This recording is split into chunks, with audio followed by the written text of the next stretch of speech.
Hello everybody, I had a little bit of free time and I decided to analyze some of my viewers' replays. This is the very first replay that I got on my mail and this is the very first take I'm doing this, so let's hope this is going to be a wonderful episode. This is a replay sent from Gemini, a community figure in Starcraft. It's from Korean Grandmaster around 5000 MMR, he says, and the message is like this. I currently suck total ass at PvP. I generally try to do traps 2 or 4 adepts, into 2 sentry, into twilight and forge, and 5-minute third, etc. But I always seem to come out behind in the early and mid game no matter what happens. Sometimes I'll try to push them and kill them on free bases, but it doesn't work even if I feel like I have a better position. This game I was behind at first and didn't commit to my attack, but then felt like I should have been able to snowball the lead pretty well after the first 2 big fights in the middle, but I wasn't able to and always felt broke. Any general PvP tips would be greatly appreciated. This matchup is killing my passion right now. Thanks, Gemini. Alright, Gemini. Or GG Emini. Let's see what you got in here. We have a PvP, Romanticide, red, blue. Alright, let's see. That's a good start. Alright, let's take a look. PvP can always be tricky, of course, and this looks like it's going to be a rather high-level game, so I will be very critical of any kind of crucial mistakes in here. Gateway Scout, very standard, very cool. Double gas, okay, you both are scouting each other. The beginning seems very okay. You have probes in the gas. Okay, pylon. Your opponent is missing a pylon already. Okay, he's just late. Alright, but that would make me feel suspicious in here if I would be in your shoes. Seeing this pylon so late, I would be thinking there's a proxy pylon around, but it's not the case. What do you start with? Adept, okay. No probe production, now just restarting. You see that he's not producing any probes right now. That's all because of the pylon. Okay, he starts. Okay, you block. Okay. The thing is that this pylon is a little bit too early, I think. You couldn't know. Because this second pylon was very late, and the moment that he started the gateway units was later than usual. So like this pylon is perfectly timed for a standard. And I would probably put it the same way that you did. But because of your opponent's mistakes, it could be a little bit tricky. But you see the nexus, and that's already the biggest indication. Okay, let's see, are you confirming? What are you watching now? Okay, you're confirming it's a sentry. You don't see the second unit. It's alright. So if I were you, I would be sending these adepts across the map immediately. And Nexus. Yep, Nexus. Okay, a little bit seconds delay, but that's okay. The adepts are across the map. Shade in. This probe is a little bit annoying. Let's see what the first shade is. Hello? Okay, very first big mistake. If you see a sentry, don't waste your first... Okay, you even complete the shade. So these adepts are achieving nothing in the first 10 seconds of their existence. The very first thing that you can force your opponent to do, if they're opening Sentry Stalker expand with these adepts, is immediately shade to the ramp and force them to use the minerals of the 100 minerals to block off. There's no way they will have the units necessary to kill these adepts, so you can go in here in this position, shade, and one stalker will not be able to kill it. You saw it's a sentry opening, so you could definitely do a first shade in here. Right now, you're wasting HP on these adepts, and let's see the second shade. You already saw the nexus, but it's okay. Do you complete? You complete. A bit greedy now. This is greedy. He could have had a double stalker in the meantime as a follow-up, and you already spotted the nexus. If you see this wall off, just cancel. It's not worth it, especially since you saw already the very first stalker being out on the map in here. That means he's not playing offensively with any units out of position. So this was a bit of a greedy play. He could force field out your adept, and you would be forced to recall. And you don't even have energy for recall. So you're going for the 4 adepts. Okay, let's see the next steps. And you lost 1 adept for nothing. That's already a bad... This is the very... It seems like a small thing, but already having 50% of your adepts in the early game killed that means that any kind of shades are not going to be as dangerous to your opponent, right? So make sure that you have 2 adepts, especially since you're joining in with the additional 2 adepts. That will be a total of 4. And 4 adepts is exactly the amount that you need to one-shot a sentry. So your shade in with the 3 adepts is not going to be as dangerous as it possibly could be with this shade in here. That's already first critical mistake in this game. You're going for a Twilight Columns follow-up. You have a lot of minerals, man. Look at this. And you're going to be supply blocked for a long time. Still no pylon inside, but this Nexus is going to finish, which is fine, but you already have 500 minerals that you could be using. Okay, Forge, Twilight Conceal, Blink. Keep threatening with the shades, that's okay. Alright, cancel. Did you see the Stargate? You did not, of course, you had no... Well, actually you could see it, right? If I go back a little bit. The sentries had already energy, so you could be sending the hallucination immediately right now. Right now you have 75 energy at 4 minutes with the sentries, and you would be able to spot the Stargate faster. He's even banking the oracles by the looks of things. Oh, that's dangerous. The Stalker is almost catching you. So now you have no defense against the oracle in either mirror line. You're going to spot the Stargate, I assume. If you spot the Stargate now, you see it not building. So you have to think it's at least 1 oracle. So let's see. Okay, you're moving back. You have warpins ready, but you're supply blocked. 3rd base. There's something going on here. Your adept's getting caught, but this is the most important part. 1, 2, not too many probes left killed. Okay. Yeah, that was...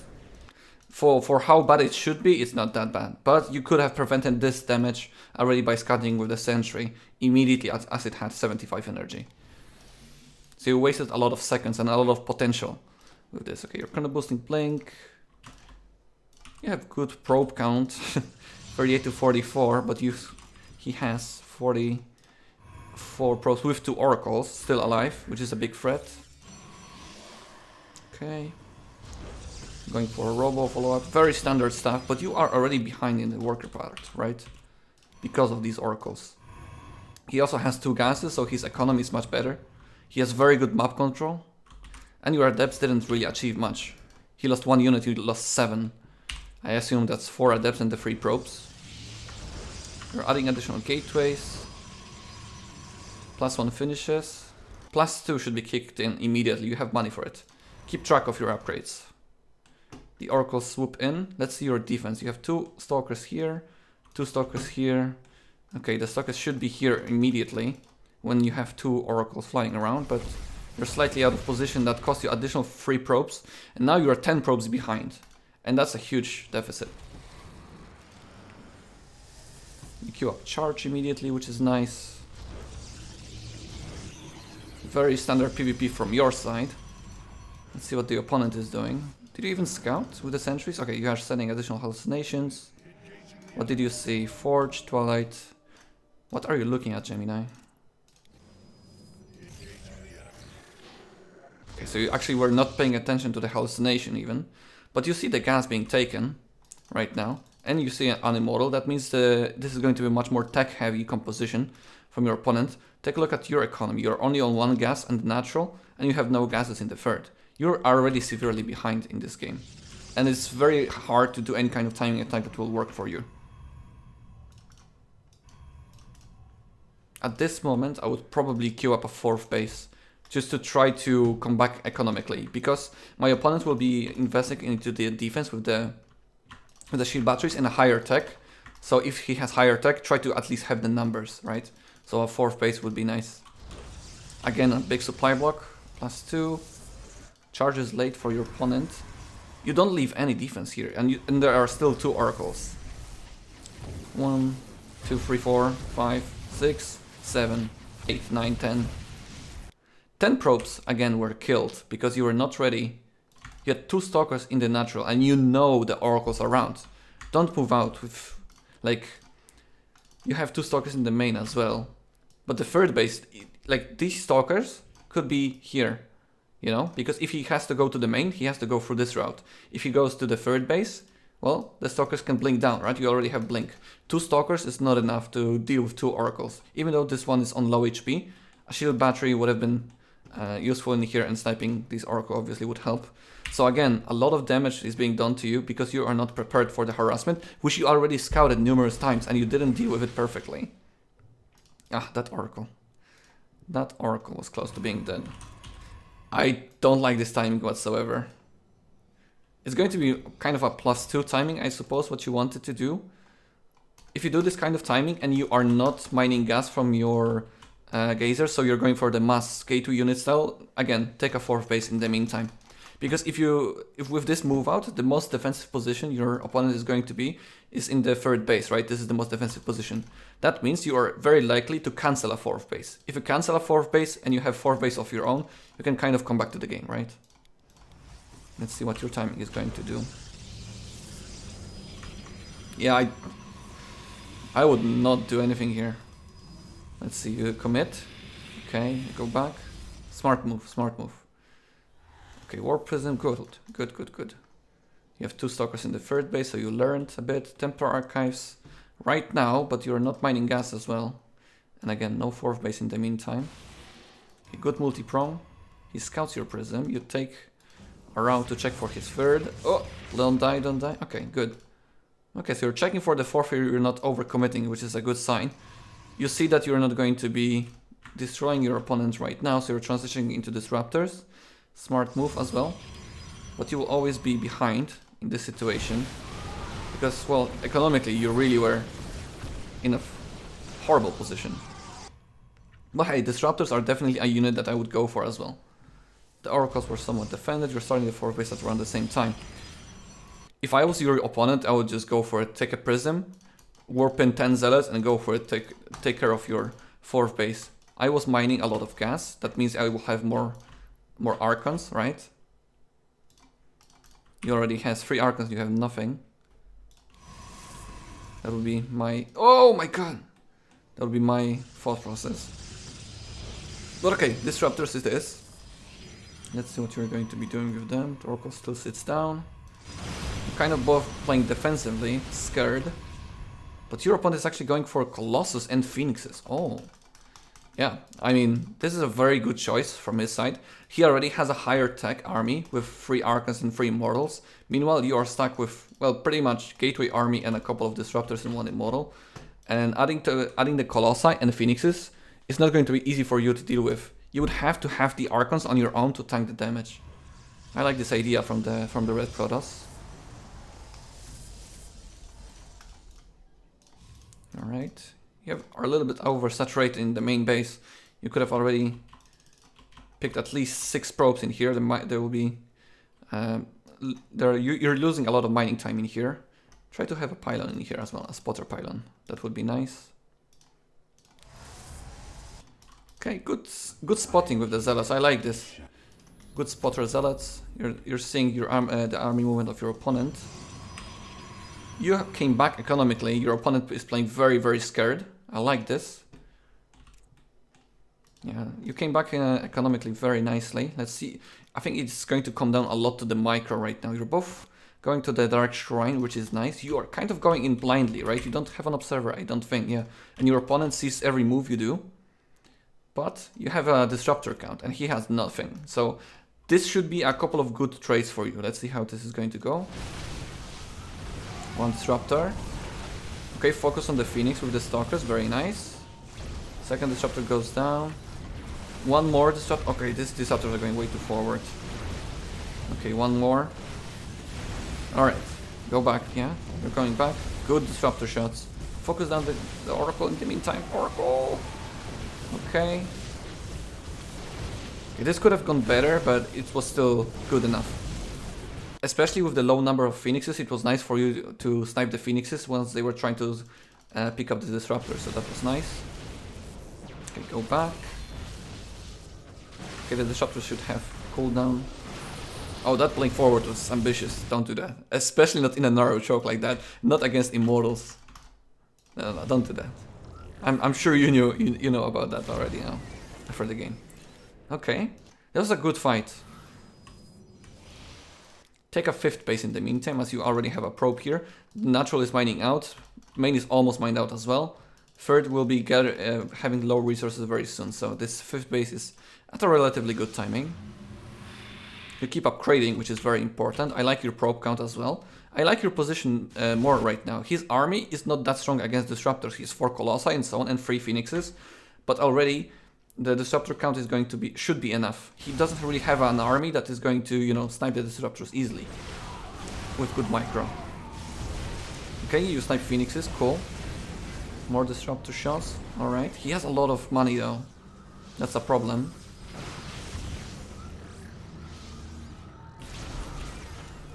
Six disruptors feels like a lot, but this is the moment where you are still very fragile. You have 6 disruptors, but only stalkers in the meantime. The Zealots and the Archons are going to be tanking a lot of damage, and Colossi from the long range are going to deal a lot of damage as well. The way that you should be fighting with this really is only sending disruptor shots and protecting the disruptor that is shooting with the blink stalkers. You don't really want to fight straight up like this. Okay, this is good. You're going back. Yeah, exactly like this. This is better, you see? You're trading much more efficiently in this way. You're both having a lot of resources, but as an action-packed fight, I like your defense with the cannons and the batteries. Very nice defense.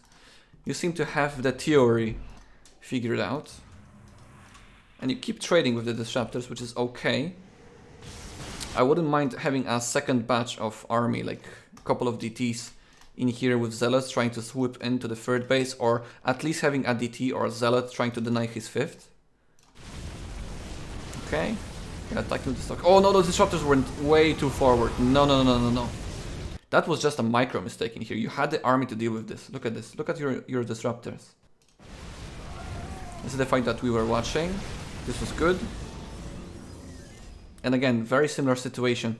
You go in and you protect the disruptors that are firing. Sniping the president is okay. Now, 1 disruptor shot is cool, but these disruptors should not be moving forward now. You see, there's 3 phoenixes in here, and the army is much larger than you. You have no tank in here, no Archon, not a Zealot count that can fight and buy you enough time. So the only thing that you can do in here is to turn around to the stalkers, snipe the phoenixes, and then shoot with the disruptors. But you move in forward with the disruptors, they get picked off before they can really fire, or well, they fire but they don't connect. And now this is a horrible position when it comes to the army, but you have good reinforcements. He's actually having a very low stalker count and no immortals. I'm surprised he's not going for double Stargate. I think your opponent could have pushed the issue a little bit more in here, but he's gathering. Your 5th base is saturated. I like this. I like this turnaround in here, going from the north right now. You've been constantly fighting in this position, so I like this change of pace in here. The stalkers are very mobile. I like your focus fire. Alright. Good shot. Perfect. Very good. 1 more shot and go back. Good. Yeah, snipe the phoenixes. Retreat with the disruptor. Perfect. This is how you should be doing it. I like this. Very well done. Warping DTs. Okay, you're saturating the gases right now. It took some time. Continue upgrading. Again, you have money for this. I like your saturation. Your natural gas had a lot of missed mining with only 2 probes in here. Okay. How does this finish? I think you're in a fine position. I think this is going to be just a single fight where you probably lose. Oh, okay. I see. You have not enough defense versus the DTs. If he had Blink, this would be pretty much game over. But this is still going to be bad for you. Now the DTs go in and he goes in with the main army. And it's very hard to split attention at this moment. Alright. Well, you recall the DTs, but where's the observer? Why do you recall the DTs for if you have no detection? That was quite funny. Okay, he goes back. Yeah, this is a very hard situation right now. On map like Romanticide, you had very cool like Zealot spotters, right? Here, here, and so on. Try to have an observer here, especially in the late game of PvP. The DTs are quite a nuisance. want to see how this is going to go. Now you're fighting. I mean, this was a very good disruptor shots, but now you have only stalkers. That blink forward was very ambitious, and you used all your disruptor shots at the same time. And while the shots were good, you had no follow-up with this, right? Like no warp into warp in, not a single disruptor that could be protecting you from this kind of move. Now DTs can blink in on the disruptors as well. Yeah, that's what's gonna happen. Alright. And a rage quit Gemini. Oh. On the record. Okay, so what I would take from this game is that your micro was okay. It was good at times, but it was bad at times. So you kind of understand what you want to do, but you don't always understand it. The biggest issue, I think, was in the early game that you didn't scout with the sentries that had energy to scout for the Stargate, and you would be prepared for the Orca harassment in the main base, right? That's why in the early game it felt very bad, as you wrote in the email that you felt behind and you felt broke, and that's exactly what it was: the scouting and the positioning of your units. I think it all came down to not having an observer in here to spot for the DTs run by, and that very ambitious fight, the very last fight with like 8 disruptors that shot everything at once. So just be more patient with the disruptors. They are not a unit that you want to, fight with everything and then you have nothing in the fight, right? They're like kind of like swarm hosts. So you want to shoot one at a time, and even though they connected, you had nothing to fall back on. You didn't have the bank to warp in the stalkers, not the sentries. So yeah, I hope you did enjoy this analyze of the replay. It was quite a good game overall. I think from your side, it's really minor mistakes in here. So pretty good level. Thank you for sending this replay, and I'll see you guys on the next episode with the replay analysis. If you guys like it, I hope you guys do subscribe, do comment, and we'll see if this is going to be much more of a series or not. But I did enjoy this. Let's see if we will do more. Take care, guys. Have a good evening.